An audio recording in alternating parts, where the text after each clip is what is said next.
오늘 우리 이 말씀은 이제 참 어떻게 보면 재미있게 표현되어진 말씀입니다. 바벨론 왕이 이제 반란을 일으킨 이제 예루살렘 유다와 이제 암몬 족속, 아마 두 쪽에서 같이 반란을 일으킨 것 같아요. 그러니까 바벨론 왕이 그들을 이제 제압하기 위해서 군대를 몰고 저 위로, 이제 우리로 치면 예루살렘 저 위쪽으로 해서 이렇게 내려오고 있습니다. 그래서 이제 그 갈래길에 딱 섰어요. 그래서 이제 오른쪽으로 가면 암몬이 있고요, 왼쪽으로 가면 이제 예루살렘이 있는 그 상황에서, 야, 그러면 누구를 먼저 치러 갈 것인가를 이제 결정하는 그 순간을 빗대어서 에스겔 선지자가 말하고 있는 겁니다. 그러니까 이제 바벨론 왕이 그 많은 군대를 이끌고 이제 그 앞에까지 딱 와서 딱 두 갈래 길에 섰습니다. 우리로 치면 뭐 천안 정도에 쓴 것 같아요. 천안에서 이제 오른쪽으로 가면 전라선을 타고 가는 거고, 왼쪽으로 가면 이제 경상도 쪽으로 가는 딱 그 천안 삼거리에 딱 서 있는 겁니다. 자, 이제 이렇게 되면은 어떻게 이제 선택을 해야 됩니까? 그럼 이제 자, 부관들을 다 모아가지고 자, 이제 어느 쪽으로 우리가 먼저 쳐야 되냐? 아, 그러면 뭐 예루살렘 쪽이 아무래도 힘이 더 세니까 그쪽을 먼저 치는 것이 낫겠습니다. 아, 아닙니다. 지금 날씨가 저쪽 암몬 쪽이 좋으니까 암몬 쪽으로 가야 될 것 같습니다. 아니면 또 다른 정보가 그런 것보다도 아무래도 지금 먼저 사기를 없애기 위해서는 암몬을 먼저 치고 그 다음에 예루살렘으로 가야 됩니다. 그것도 이것도 아니면 아닙니다. 우리가 충분히 군사가 있으니까 반으로 나눠가지고 동시에 치는 건 어떻겠습니까? 라고 결정을 해야 되는데, 이 중요한 상황에 이제 어떻게 하는 거죠? 바벨론 왕이 결정을 자기가 못합니다. 그리고 어떻게 하는 거예요? 21절 말씀 우리 다 같이 한번 읽겠습니다. 21절 한번 다 같이 읽어볼게요. 시작. 바벨론 왕이 갈래길 곧 두 길 머리에 서서 점을 치되 살들을 흔들어 우상에게 묻고 희생의 간을 살펴서, 결국 어떻게 된 거냐면 이 결정적인 중요한 순간에 점을 칩니다. 그래서 점을 치는 방법이 여기 몇 가지가 나오는데요, 살을 흔든다. 우리로 치면 이제 화살을 이렇게 흔드는 겁니다. 쫙 흔들어서 하나 뽑으라는 거예요. 그럼 둘 중에 하나가 이제 예루살렘이 적혀 있고 하나는 이제 유다가 뭐 암몬이 적혀 있었나 보죠. 이렇게 해가지고 뽑는 겁니다. 이거 어디서 많이 본 거잖아요. 우리도 옛날에 사주팔자 하러 가면 막 그런 거 뽑고 막 쌀 같은 거 던지고 하는 게 다 거기서 나온 겁니다. 자, 이제 이렇게 하는 방법이 있고, 또 하나는 뭐냐면 짐승의 그 살아있는 짐승을 잡아서 간을 딱 뺍니다. 그래서 간을 딱 보면서 거기에 뭔가 또 있나 봐요. 그래서 간에 피가 뭐 그날따라 많이 흐르고 있으면 이쪽이고 뭐 아니고, 이런 식으로 짐승의 희생된 간을 보면서 점을 치는 방법이 있습니다. 저는 이 말씀을 보면서 야, 인간의 방법이 정말 너무너무 웃기다. 그 많은 군사를 이끌고 가서 이제 나라의 존폐를 걸고 나라가 사느냐 죽느냐 하는 그 전쟁에서 결국 인간이 마지막에 하는 결정은 뭐예요? 점을 치는 방법밖에 없는 겁니다. 우리가 여러분 아는 것처럼 예전에 뭡니까 미사일을 쏘아 올리고 드디어 우리나라도 인공위성을 쏘아 올린다라고 하는데, 인공위성을 쌓아 올리는 그 자리에서 인간이 할 수 있는 건 뭐예요? 인간이 다 계산해 놓고 모든 것들 완벽하게 해놓고 이제 버튼 누르면 올라가는 건데, 그 전에 뭐 합니까? 고사 지내죠. 우리 한국은 돼지머리 놔두고 고사 지내는 방법이 있습니다. 큰 배를 진수할 때 큰 배, 거기 한 배 한 척에 얼마나 많은 기술이 들어갑니까? 그리고 얼마나 많은 그 자본이 거기에 투입되어 있고 얼마나 많은 힘과 기술과 돈이 거기에 들어가는데, 그 배가 싹 들어가는 그곳에 많은 경우에는 고사를 지냅니다. 어떤 면에서는 믿지 않는 자나 믿는 자나 이 모든 것들을 떠나서 결국 인간이 할 수 있는 마지막 선택은 보이지가 않으니까요. 그 끝을 볼 수가 없으니까요. 자기가 하는 결정이 맞는지 틀린지를 모르니까요. 결국 인간이 할 수 있는 마지막 거는 그 살아있지도 않는 우상, 그 돼지의 간에다가 아니면 화살에다가 묻는 방법 외에는 아무것도 없다는 말입니다. 우리나라도 보면은 그 점집에 누가 도대체 갈까? 야, 저 미아리 저런 데 가면 점집이 있잖아요. 도대체 저 점집에 저 지저분한 저 점집에 누가 갈까? 그렇게 많은 사회 지도층들이 그 점집을 간답니다. 입시철 되면은 우리 아들 어느 대학 가야 될까요? 이사철 되면 어디로 이사를 가야 됩니까? 수많은 사람들이 가서 자기가 결정할 수 없으니까 결국에 마지막 그 끝의 결정을 우상에게, 살아있지도 않은 것들에게 맡기는 것을 보게 됩니다. 그래서 여러분, 저는 이 말씀을 이렇게 준비하면서 느낀 거는 결국에 마지막에 결정을 할 수 없는 것이 인간이라는 거예요. 아무리 우리가 모든 것들을 다 준비해 놓고 아무리 우리가 모든 것들에 다 완벽하다라고 하고 생각을 한다 할지라도 결국 마지막에 그 결정을 할 수 없는 것이 인간입니다. 내가 우리 아들이 장가 가는 게 맞는지 틀린지, 내가 지금 이쪽 직장으로 가는 것이 맞는지 틀린지, 내가 지금 이 사업을 접는 것이 맞는지 틀린지, 내가 계속해서 이 일을 해야 되는지 마는지, 이 마지막 한 끝을 결정할 수 없는 것이 인간입니다. 그렇기 때문에 인간이 끝없이 약해지고 끝없이 인간은 뭘 해야 될지를 모르는 존재입니다. 하지만 우리가 아는 것처럼 오늘 이 바벨론 왕이 와서 결국에는 점괘를 가지고 점할 때 어떻게 됐어요? 이제 바벨론이 유다를 먼저 치러 갑니다.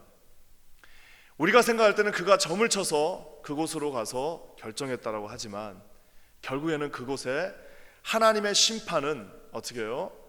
이 바벨론 왕의 칼을 가지고 하나님이 그를 사용하셔서 그가 사랑하는 유다 백성을 치시는 그 모습을 보게 됩니다. 그 말은 뭐냐면은 그 점괘를 쳤지만 그 점치는 그 뒤에는, 그리고 인간의 그 악함으로 칼을 들고 유다 백성을 치는 그 뒤에는 여전히 하나님이 함께 그곳에 계시다는 사실입니다. 이 절망스러운 순간, 이제 점괘가 이리 나오든 저리 나오든 어차피 우리가 시간의 차이는 있지만 이제 멸망을 향해서 달려가는 그 정말 생각하기도 쉽지 않은 그 순간에도 여전히 오늘 하나님의 은혜는 그곳에 있습니다. 그 뭐냐 하면은 하나님 오늘 두 가지가 우리에게 약속해 주시는데, 하나는 24절 말씀입니다. 우리 24절 말씀 한번 다 같이 읽어보겠습니다. 24절입니다. 시작. 그러므로 나 주 여호와가 말하노라. 너희의 악이 기억을 일으키며 너희의 건과가 드러나며 너희 모든 행위의 죄가 나타났도다. 너희가 기억한 바 되었은즉 그 손에 잡히리라. 여기 주님은 뭐라고 말씀하시냐면 너희의 모든 악이 기억을 일으킨다라고 얘기하고 있습니다.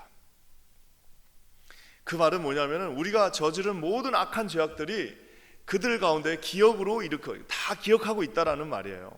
우리 하나님께서 결국 바벨론을 통해서 다 기억하고 계시다라고 말씀하고 있습니다. 하나님은 모든 것을 기억하고 계십니다. 그 말은 하나님은 모든 순간에 함께 하시는 분입니다. 하나님이 우리의 모든 일거수일투족 가운데 함께 하시며 그 모든 사실을 기억하고 놓치시지 않는 분이라는 말입니다. 이 말은 정말 무서운 말이 되기도 하고 우리에게 한없는 위로가 되는 말씀이기도 합니다. 언제 무서운 말이 될까요? 죄를 짓는 자들에게는 정말 무서운 말. 비록 아무도 보지 않았어요. 비록 들키지도 않았고 비록 그 일이 이미 다 넘어갔고 아무런 의미가 없다라고 생각할 수도 있지만 우리 하나님은 그 상황을 보시고 여전히 기억하신다고 말씀하고 계십니다. 그렇기 때문에 만약 예수 그리스도의 보혈이 우리를 덮고 그리스도의 보혈의 능력으로 우리가 죄 사함을 받지 않는다면 세상에 이거만큼 무서운 것이 어디 있어요? 모든 것을 다 기억하고 있고 언젠가는 우리가 하나님 앞에서 그것을 다 계수해야 된다면, 우리가 그리스도의 보혈로 씻김, 정죄함을 받지 않는다면 우리는 그 앞에서 도저히 설 수가 없는 존재가 됩니다. 하지만 또 한 가지 이 기억하는 것이 이렇게 두렵기도 하지만 위로가 되는 것은 하나님은 우리의 모든 상황을 다 보시고 계십니다. 우리가 억울한 일, 우리가 희생하는 일, 우리가 이곳에 나와서 누군가를 위해서 기도하는 일, 아무도 보지 않았지만 길 가면서 작은 선행을 한 모든 일들, 우리가 아무도 보지 않았지만 무명으로 했던 모든 그 착한 일들을 우리 주님은 이 심판의 날에 다 내가 너희들을 기억하고 있다라고 말씀하고 있습니다. 저는 이 말씀을 보면서 우리가 하나님 앞에서 그래서 너무 기뻐할 필요도 없고, 너무 기뻐해야죠. 그렇지만 너무 막 그냥 흥분해 갖고 그럴 필요도 없고 너무 낙심할 필요도 없는 겁니다. 왜? 주님이 다 보시고 계시고 주님이 다 평가하고 계시고 주님이 가장 좋은 길로 알고 계시며 우리의 모티베이션을 모티베이션 다 알기 때문에 결국에는 가장 선한 길로 우리를 인도하신다는 사실입니다. 오늘 바벨론 왕은 딱 갈래길에 와갖고 심판을 칼을 들고 내가 이쪽을 먼저 칠 것이냐 저쪽을 칠 것이냐를 고민하고 있습니다. 하지만 주님께서는 그 심판의 와중에서도 내가 너희들을 기억하고 있다라고 말씀하고 계십니다. 그래서 결국에는 뭐예요? 약속을 계속 보라라고 말씀하고 계십니다. 성경을 계속 보라라고 말하고 있어요. 왜요? 지금 너희들이 심판을 받지만 결국 내가 너희들을 다시 리빌드 하겠다라고 약속하지 않았냐?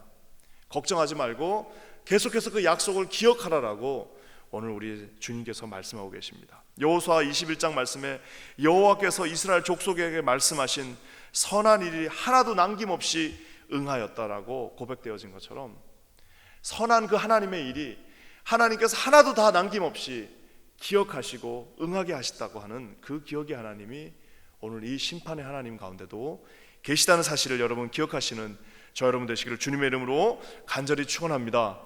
그러면서 오늘 이 바벨론 왕이 칼을 들고 그 많은 군사를 이끌고 그 삼거리 길에 딱 서 있을 때에 주님은 그 칼을 통하여서 우리를 높이시기도 하고 낮추시기도 한다라고 말하고 있습니다. 우리 26절 말씀 한번 다 같이 읽어보겠습니다. 26절입니다. 시작. 나 주 여호와가 말하노라. 관을 제하여 면류관을 벗길지라 그대로 두지 못하리니 낮은 자를 높이고 높은 자를 낮출 것이니라. 우리 하나님께서 부자를 공수로 가난한 자를 주의 손으로 옮기신다라고 말씀하고 계세요. 공수가 뭡니까? 빈손이죠. 아무리 높았다 할지라도 주님이 낮추시고, 주님께서 아무리 낮고 보잘것없고 아무것도 없는 존재라 하더라도 주님이 높이신다라고 이야기하고 있습니다.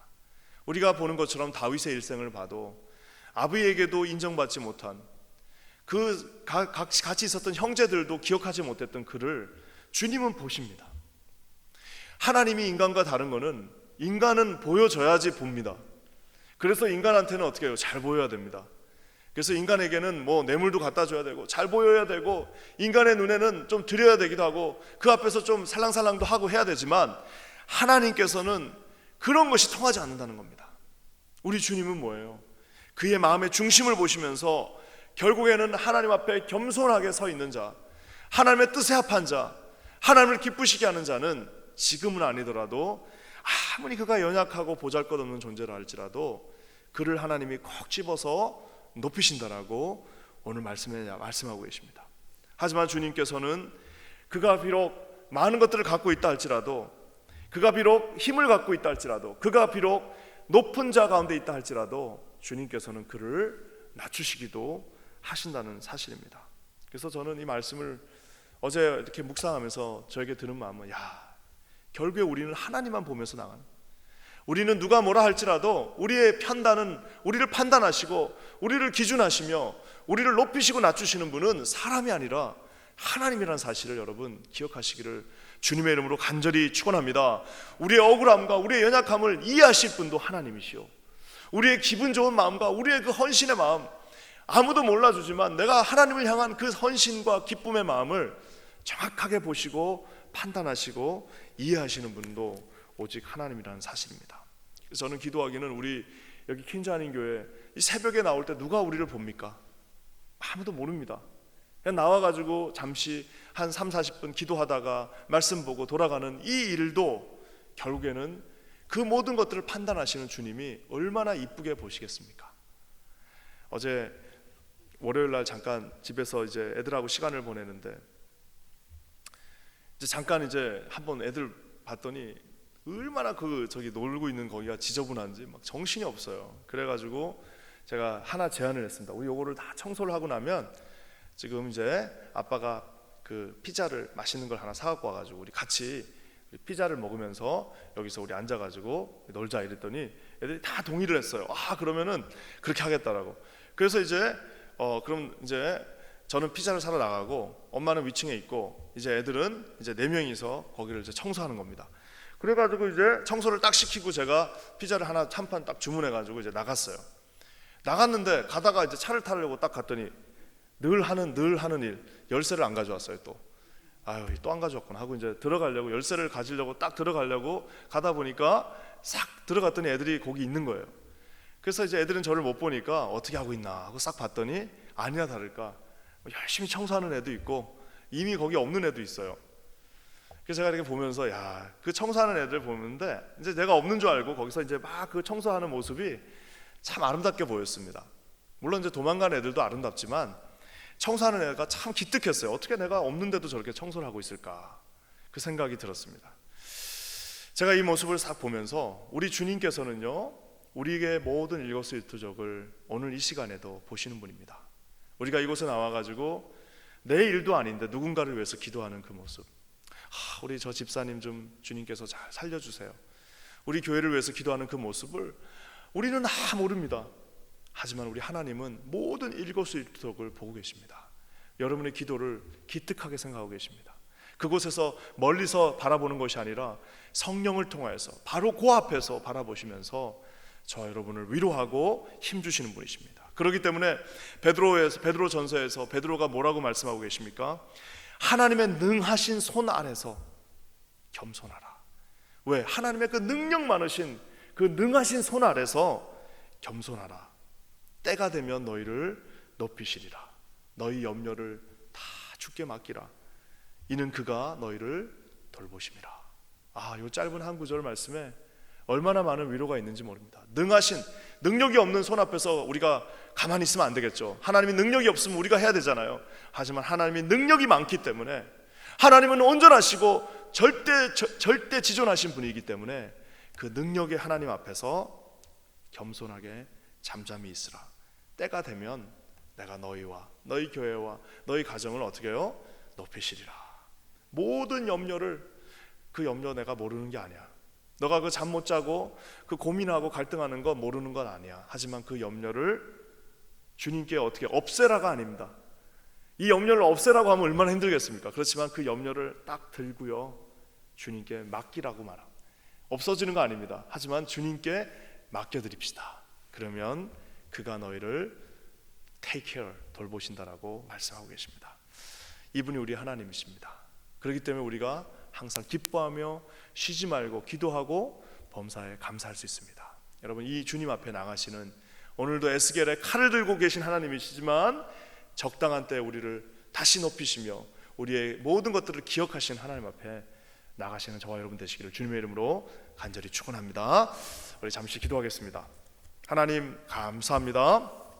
오늘 우리 주님께서 이렇게 가장 귀한 선물로 우리 가운데 함께 해주심을 진심으로 감사합니다. 아버지 하나님, 우리가 겸손하게 하나님 앞에 섭니다. 때가 되면 우리를 높이시며 우리의 모든 염려를 주님께 맡길 때에 우리 하나님, 우리에게 진정한 평안을 허락하여 주시옵소서. 감사합니다. 예수님의 이름으로 간절히 기도합니다. 아멘.